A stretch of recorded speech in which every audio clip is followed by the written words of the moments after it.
Hello and welcome to the Horsemanship and Mindset podcast with your host, Kimberly Dunn of Idlewild Horsemanship and Mindset Coaching. This podcast is here to bring you the very best in tips, tricks, and advice to help you better understand yourself, your mindset, and your horse, because your horsemanship starts with you. Let's go.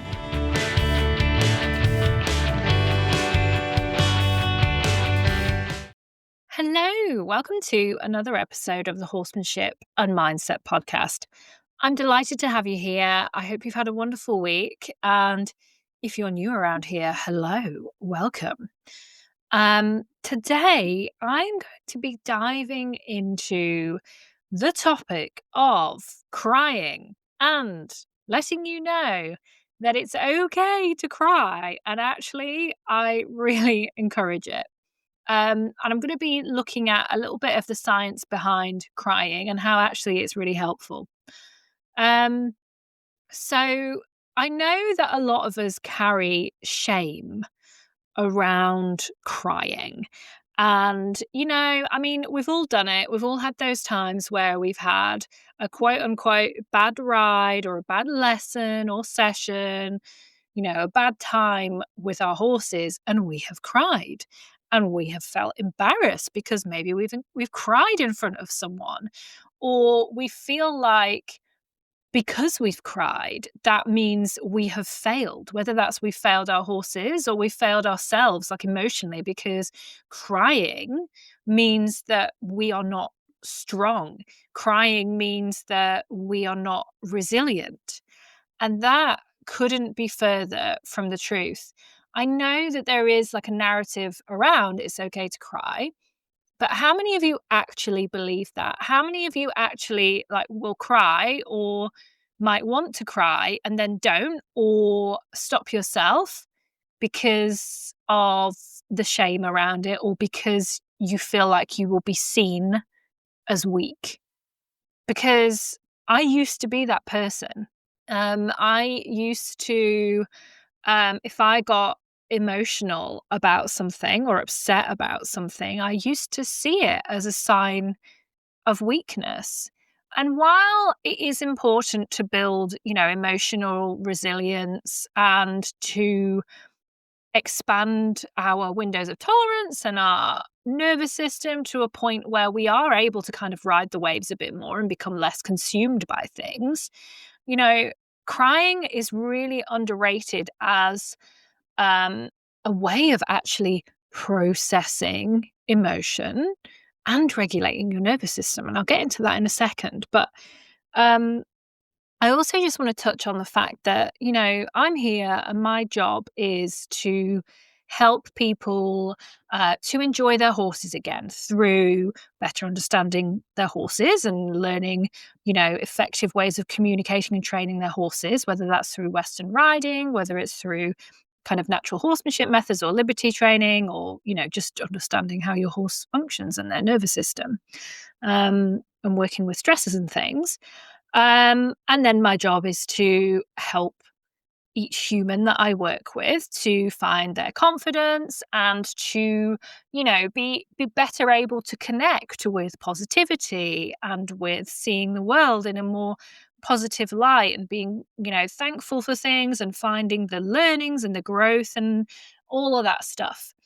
But that is not to say that, in being able to better connect to positivity and confidence and feelings of joy and calm and all of that good stuff, that any other emotion that you feel is invalid or is a bad emotion, because there is no such thing as a bad emotion. All the different emotions that we feel are what make us human.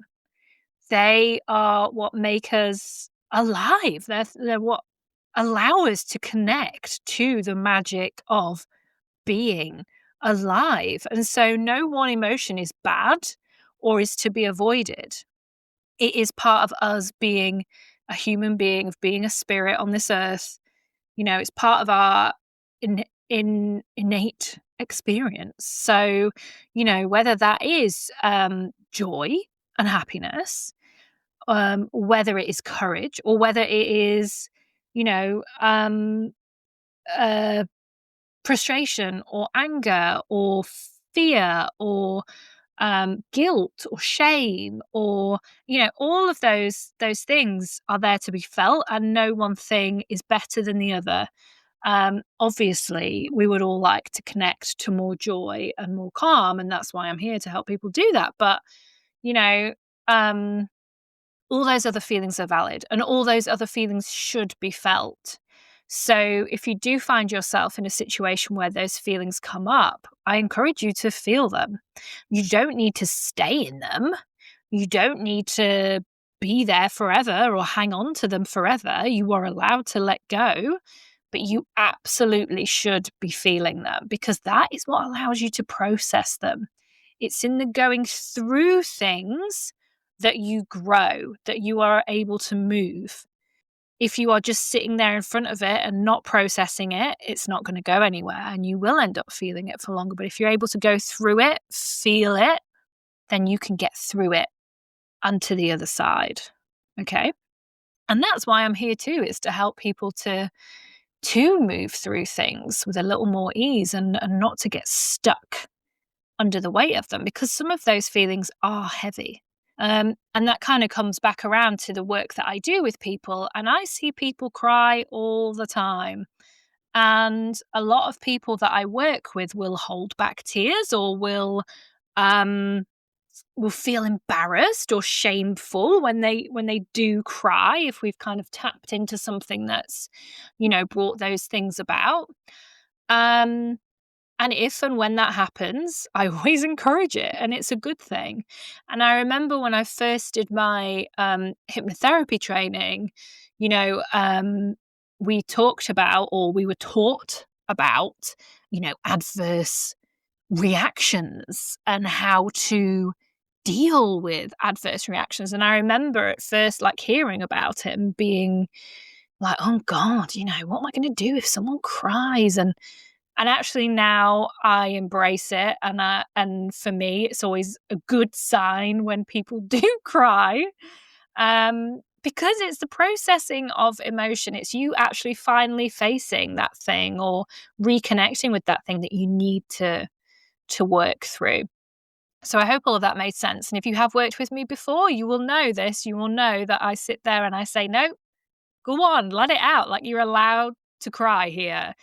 And if you're going to cry anywhere, this is the place to cry, where you are, supported, and I will hold space for that and allow you to kind of move through things. Because, yeah, people just kind of shy away, and or you want to keep it secret. You don't want other people to see you cry. But again, it's a human emotion, and it is actually there for a purpose. Like, its purpose, you crying, the purpose of it is for you to process things and to move through things. It's not just something that happens. Everything that our bodies do is there for a reason. Actually, I was talking to a client about this today. We were talking about nervous system regulation, and I was going through different methods of helping you regulate your nervous system. If you've come to this episode and you're new, by the way, and you don't know what I'm talking about regarding nervous system regulation, if you go back through some of the episodes, there's plenty of episodes on this, or any of my content. I'm always banging on about it. So please feel free to find one and dive in. But the different ways that I teach now to help you regulate your nervous system aren't new. They aren't some kind of magical thing that has appeared, or someone's discovered, or I've discovered.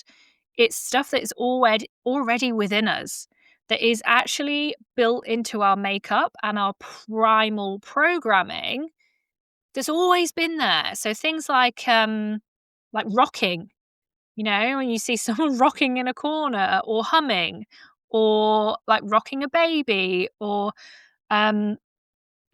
shaking, like all of that stuff regulates our nervous system, and it's always been there. And some of us have done it and do it without thinking. Like, if you have a baby, or a small child, or have had one, then the chances are you've rocked them to sleep, you've hummed to them, you've sung to them, you've rubbed their head or their arm or something. And all of those things are regulating that child's nervous system. And that is something that's primal programming within us, as is crying, having tears fall down your face.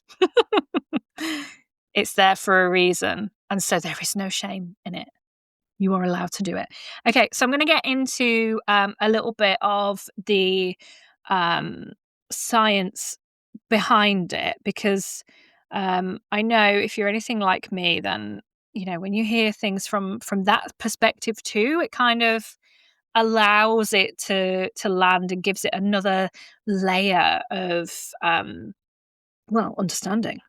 So a Harvard neurologist has said that people who cry easily make the best leaders because their brain has a rare advantage.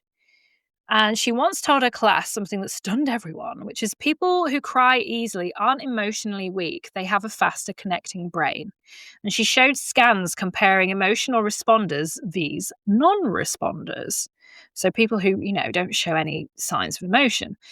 And the ones who cried actually had a stronger bridge between the amygdala, which is the emotional center of the brain, or that's where your fear comes from too, and the prefrontal cortex, which is the part of your mind that processes like logical thinking, meaning that their feelings don't block their thinking, they actually enhance it.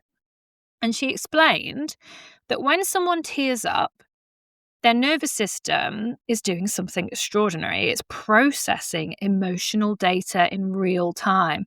So if something happens and you cry, you are processing it. Their system picks up on micro tensions, shifts in tone, subtle changes in group dynamics long before others notice. And this is why they'll make powerful leaders, because they can read the room before the room knows what it feels. So if you imagine this and we apply it to horses, like you are considerably more empathetic and you notice those micro changes in your horse, which is only ever going to benefit your relationship. In one study, emotional responders predicted conflict 40% more accurately and resolved it faster. They sensed discomfort early, adjusted their communication, softened their tone, and offered support before any was asked for. Their sensitivity wasn't a liability, it was strategic awareness. So again, how powerful is that for your relationship with your horse? And she told this class about a CEO who cried during a presentation. And during this presentation, the board panicked. But the neurologist said his brain was doing exactly what high intelligent emotional systems do, which is releasing tension, regulating stress, and returning to clarity. And I'm sure we've all done this, where after crying, suddenly things become clearer. You've that fog has gone, that feeling of whatever it was, that emotion moves, and then your decision making improves. Your prefrontal cortex comes back online. And she says about this CEO, his entire nervous system recalibrated. Okay, so yeah, if you need to cry, and you'll be able to move on from this situation a lot quicker. And then her final line that she used in this talk was, crying is not loss of control. It is the nervous system integrating faster than most people think or can comprehend. So people who cry easily aren't unstable. They are attuned, perceptive, self-aware, and neurologically built for connection and leadership. Your tears are not a flaw. They are data, and your brain knows what to do with them. Your brain and your body knows what to do with them. So I just would like to kind of let that land. And again, if the whole world knew, if every single human being knew about nervous system regulation and how to regulate themselves and had that self-awareness, I am 100% convinced that the world would be a different place. And to add another layer to that, can you imagine if everybody who in a moment felt like, oh my God, I need to cry, just let themselves cry without any shame, without any embarrassment, or even like, for instance, if you're in a lesson and something's not working and you feel like you're getting overwhelmed and you feel like you need to cry, if you could just say to your coach, instructor, trainer, can you just give me a minute? Allow yourself to cry, have a moment, shake your hands out, give your body a shake off. Shaking your hands out, by the way, is like one of my favorite things to do to help move like stuck, horrible energy, and then move on with your ride. And I bet you the second after that, suddenly your brain is clear, your body is clear, and you're able to go do whatever it was you were trying to do. I bet you anything. Rather than you have a lesson, you have a session with your horse, and you are holding in the tears, you're holding them in, then how does your session go? The chances are not well, because you are burying, you're putting a plaster or a Band-Aid over that visceral level of emotion. Because let's face it, it is. When you're brewing a good cry and you're suppressing it, it feels big, doesn't it? And it feels all consuming. And the more you bury it, the worse it feels. And you can bet, maybe you'll get through to the next day, but it'll pop up again. Whereas in that moment, if you just said, look, can I just have a minute? I just need to cry. If it's a good trainer and a good instructor, they'll say, okay, they'll go and grab their coffee for a second. They'll let you have a cry and then you can move on. Like, how much healthier would that be? How much better of a session would that be? How much more progress do you think you would make if you just allowed that to happen? It's crazy. I'm telling you, you should, like, the next time you feel like it, do it. And don't be ashamed of it. Take a breath and know that actually you are so much stronger for letting it out than keeping it in. Better out than in, as they always say. And it's so true. And this is like, look, the majority of my audience I know are women, but this is just as relevant for men too. And I know it's even worse for men, the stigma around crying and whether it's okay or not to cry. Oh, that's a whole other subject. But this is exactly the same for men too. It's no different. Apart from there is probably a great deal more shame and embarrassment around letting it out. But, it's just so much better to let it out. So there we are. So I hope that was helpful. If you found yourself in a situation recently or even, in the past where this has been a thing for you, please know it is more than okay to cry. In fact, I encourage it because it is going to allow you to better process emotions, to better connect with your horse, and to enable you to grow and develop in so many ways, in your confidence, in your horsemanship, in your relationship with your horse and with other humans. So it's a win-win. So the next time you feel like crying, do it. Do it with pride and do it knowing that you will get to the other side of it feeling a hell of a lot better. So yeah, there we are. I hope that was helpful. If it was helpful, or you know someone who needs to hear this, or you just think everybody should hear this, then please share this episode on your socials. And if you do, make sure you tag me so I see it. And if you're not already subscribed to the podcast, please do. If you haven't yet reviewed the podcast, I don't know why I can't say podcast today, then please do. I would love that. And it helps the podcast to reach more people and help people, because that is what I'm here to do, help as many people and horses around the world as I can to just live their best lives. Speaking of which, if you would like to work together, then please just slide into my DMs on the socials. I'm at the Horsemanship and Mindset Coach, or send me an email at the address that is in the show notes, and we can work together before the year is out and you can head into 2026 feeling that joy again and that connection and confidence, and knowing that crying is actually pretty badass. So without further ado, I will see you in the next one.